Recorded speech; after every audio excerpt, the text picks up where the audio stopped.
Yoo daawwattoota yeroo wanti bana kanaa qabannee dhiyaannee jirra nu waliin tura.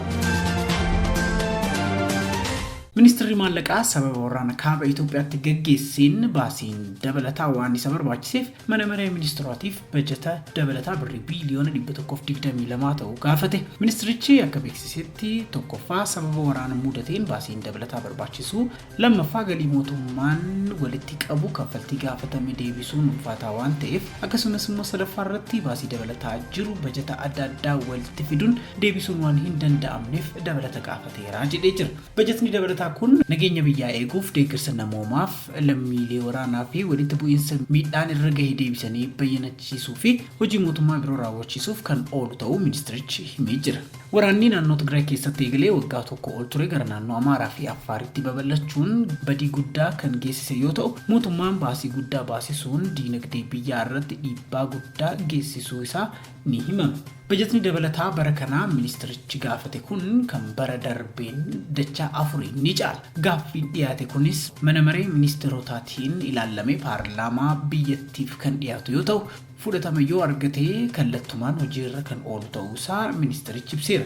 Bara 2014tti Itoophiyaan seenaa biyyattii keessatti yeroo jalqabaaf bajeta guddaa ragaasiftee turte. Bajetni biyyattii yeroodhaa gara yerootti kan guddataa deemu yoo ta'u, bajetni bara kanaa garuu birrii biiliyoona 561 ta'ee mana maree bakka buutota uummatootaan raga'ee ture. Bajetni ammaa dabalataan gaafatame gaafa itti dabalamu immoo birrii biiliyoona 680 ta'uusaati. Oduu biraatiin immoo paarlaamaan Itoophiyaa koomishinii marii biyyaalessaa akka hundeeffamuuf sagalee caalmaan ragaasise. Mariin hunda hirmaachise jedhame kun ilaalcha siyaasaa adda addaa walitti fida jedhamee kan eegamu yoo ta'u, kunis biyyattii gara fuulduraatti akkamitti deemuu akka qabdu karaa agarsiisa jedhamee jira. Koomishineroonni koomishinii marii biyyaalessaa uummataan filamu. Koomishinichi koomishineroota 11 kanneen paarlaamaan muudaman kan qabaatu yoo ta'u, walaba ta'a jedhamees ni eegama. Labsiin kun jalqaba yoo ba'u koomishineroota akka qabatu ibsame erga mana maree ministeerotaatiif dhiyaate booda lakkoofsi koomishinerootaa gara 11tti akka guddatuuf murtaa'ee jira. Manni marii koomishineroonni miseensa ta'anii hojiiwwan ijoo koomishinichaa kan raawwatu ta'a. Manni maree yaadota mariif ta'an filachuu, yaadota marii koreewwanii fi uummatarraa argaman fudhatee mootummaaf ni dhiyeessa. Seera ittiin bulmaataa fi qajeeltowwan koomishinichaas bocuun haala bulchiinsa isaa olaantummaan ni hooggana. Uummata gidduutti garaagarummaa bu'uuraa yoo mudate ka'umsa rakkoo addaan baasuun mariin hunda galeessaa fi hunda hirmaachisee sadarkaa biyyattiitti akka gaggeeffamuuf gochuuf dirqamaa fi aangoo kan qabu koomishinii kana. Seerri ba'e kun koomishineroonni muudaman mirga himatamuu dhabuu qabu jedha. Bajetni koomishinichaas mootummaadhaan kan ramadamu yoo ta'u, seera faayinaansii mootummaa irratti hundaa'uun bajeta irratti walabummaa guutuun akka jiraatu koomishinichi ni mirkaneessa. Yeroo koomishiniin kun hojii irra turu waggaa 3 yoo ta'u, paarlaamaan yoo fedhe immoo dheerachuus malaa jedhamee jira. Dhimma Tigraay ilaalchisee mariin gaggeeffamu kamiyyuu abuut qofaa isaa gaggeessuu hin danda'u jechuun paartileen Tigraay 3 ibsa baasaniin beeksisan.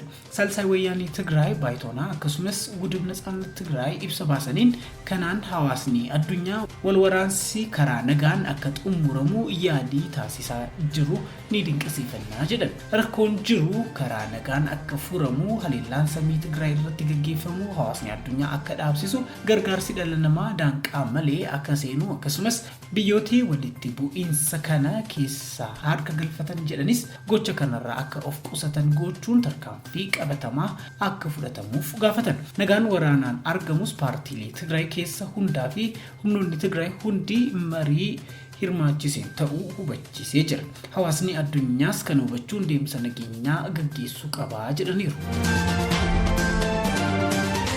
Oduu ispoortiitiin immoo taphattoonni kubbaa miilaa Itoophiyaa Waaliyaa gara Kaameruunitti deemaniiru. Gareen Waaliyaa tapha kubbaa miilaa Afrikaa marsa 33ffaa Kaameruun keessatti taasifamu irratti kan hirmaatanu taphattoonni Itoophiyaa Kaameruun magaalaa Yaawundee gahaniiru. Gareen Itoophiyaa taphattootaa fi leenjistoota akkasumas warreen gargaarsa adda addaa godhan dabalatee namoota 28 of keessaa qaba. Tapha michoomaa Suudaan waliin godhameen goolii 3-2 gareen Waaliyaa mo'atee jira. Goolii 2 Amaanuel Gabra Mikaa'el yoo galchu goolii tokko immoo Shimallis Baqqala lakkoofsisee jira.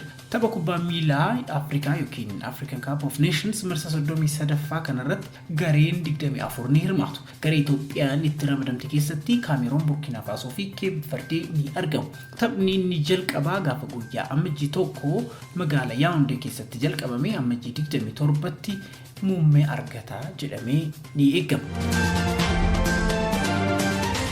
Oduu biyya alaatiin immoo pireezidaantiin Soomaaliyaa Farmaajoon ministeera muummee isaanii Mohaammed Hussein Rooblee hojiirraa dhorkan. Farmaajoon muummee ministirichaa Rooblee lafa uummataa faayidaa dhuunfaaf oolchuu fi raawwii hojii gadi aanaa filannoo agarsiisaniin hojiirraa dhorkaniiru. Miseensonni kaabinee hafan immoo hojii idilee isaanii akka itti fufan ajajaniiru. Pireezidaant Farmaajoon ibsa masaraa mootummaa irraa laataniin muummee ministeera biyyattii Mohaammed Hussein Roobleen qabeenya raayyaa ittisaa kan ta'e lafa Moqaadishuu naannoo galaana Liidootti faayidaa dhuunfaaf oolchan jechuun hojiirraa dhorkuu isaanii ibsamee jira. Ministeerri muummee duraanii Mohaammed Hussein Roobleen garuu guyyaa itti adabaman saniin itti aanee ajaja pireezidaantii biyyattii darbuun gara biiroo isaanii humnaan akka galan miidiyaa hawaasaa isaanii irratti ibsanii jiru. Aangawoonni mootummaa kamiyyuu gocha akka kanarraa of qusachuu qaban jedhaniiru. Pireezidaantiin Farmaajoo akeekkachiisa baasanii.